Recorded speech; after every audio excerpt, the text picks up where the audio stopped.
This is Hidden Killers Week in Review. A look back at the most prolific stories of the week. This is the Hidden Killers podcast with Tony Brueski. Featuring former FBI Special Agent and Chief of the Counterintelligence Behavioral Analysis Program, Robin Dreeke. Brian Kohberger, the trial of Kohberger, well, it's looking like maybe March of 2025. That's the speculative date at this moment in time, almost 3 years after the actual crime took place. Many of the families begging, please, we want to move on from this horrible tragedy. Please start making some decisions, get to work, and quit playing the delay game. Easy to say out loud. It's very understandable that they are feeling that way. But are they really playing the delay game? Or is this, it's a very high-profile murder trial. There's a man's life literally at stake here. And not to discount the 4 kids who've already been killed, but we need to go through our justice system and make sure that the right person is in fact being charged and punished for that crime. Joining me to discuss, Robin Dreeke, retired FBI special agent. On the surface, it seems like, gosh, this was one night of Brian Kohberger's life. Why does it take 3 years to come up with a story of what was going on if you had nothing to hide? Right. Yeah, you'd like to know that question, wouldn't we? Yeah. You wouldn't think so, and we don't have any other things that are popping up that are pointing it in any other direction. Every time you have a case where you're saying, I have things to prove it wasn't me, and it's absent of a theory about who it might have been, it kind of gives you some pause. And not saying he's guilty or innocent at this point, but again, it's still pointing here, and we still have the DNA evidence. That's still, I think, the strongest thing they have. The delay, I understand. It's such another dichotomy that we try to balance in these horrific cases is justice and moving on for the families, which are the only victims left. Yeah. And you need to take care of those victims and do the best you can to help them move on and start feeling whole again, which they never will. And doing right by the justice system. If he's innocent, he's innocent. If he's guilty, he's guilty. And I understand the judge's arguments of not wanting to make a misstep, especially when it's an execution, that we're looking at here, for Kohberger, if he's convicted, the death sentence. So you want to have it done the right way. The gut feeling in me, which is most of the time wrong, but the intuition we have when we see these things is the judge being intimidated by this high-powered defense lawyer who we would all agree, if we knew any of our loved ones or friends in trouble, we want her to defend them because she's doing such a fantastic job. Yeah. Lot at play here. There's a lot at play.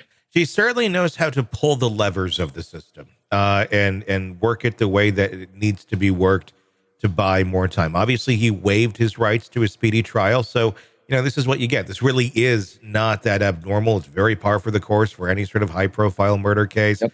Almost always 2, 3, 4 years, sometimes even more than that. Any defense attorney will tell you that, look, the layman, the person who's not the defense attorney, who doesn't do that for a living, like myself, you don't understand just how much you have to go through to defend someone, innocent, or guilty. But it is mind-boggling. It really is, because it really does feel like it just reflects, to me, I would say, guilt. If you need that much time to come up with the alibi, where an innocent person, if you really truly didn't do this, I would, especially in today's day and age, you would have ways of showing where you were pretty clearly. There's supposedly that the alibi or an individual rather that knows exactly where he was, or at least that's what they've been saying. The alibi witness, as claimed, if that person existed, or if that person is strong, I would imagine they would have spoken by now. If it's that clear cut that, look, I can say that we were here, I can show you my own devices that we were here, whatever. I'm just guessing that person may not exist, or if they do exist, it's not as strong of an alibi witness that would be able to make that sort of an impact. I agree. Again, my non-lawyer subjective analysis of this is his defense is doing a great job of spreading out the time, because time destroys memories, accuracy of memories. For the one eyewitness they have of one of the housemates that saw what sounds like it could have been Kohberger, or definitely was the murderer in the house. And so time is going to diffuse that recollection, which is going to sow seeds of doubt. And you have to have complete no doubt if you're going to go for a death sentence conviction. And then if you have spread out that time, it gives defense longer to keep fishing for just the right expert to refute the genetics that was done and how they're done. And so even if then the alibi falls apart and you're sowing seeds of doubt in at least one juror because of the diffusion and some seeds of doubt in the genetics, the genetics and the reading of it, is that enough to save a life? And I think that's what the gamble here is. Because think about this, Kohberger has nothing to lose and everything to gain by this. And so, yeah, it's rough. He does, and he's got a lot of finances from taxpayers to defend him, and that I think is another part that angers everyone, especially if he's guilty. It's how many millions of dollars are going into the defense of this man. But again, that's our system. That's how it works. We want to make sure that we have the right person. And yeah, we think it's long right now. One misstep, one bad move by an attorney that discredits something or changes something, reset the clock back to 2 years ago. And that's why it will take this long.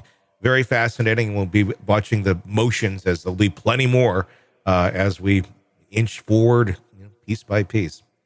Yeah, no doubt. And like you said, the appeal process in a case like this would take decades if there is a misstep. And so the little bit of delay now to ensure we're not dealing with decades of even more taxpayer money if he is guilty. Want to listen ad-free? Want advanced access to all of our interviews before anyone else? Become a True Crime Today Premium Plus subscriber on Apple Podcasts. You get every episode commercial-free, so you can binge on true crime until you can binge no more. Search True Crime Today Premium Plus on Apple Podcasts now, or go to our podcast page and sign up now. More of the Hidden Killers podcast next.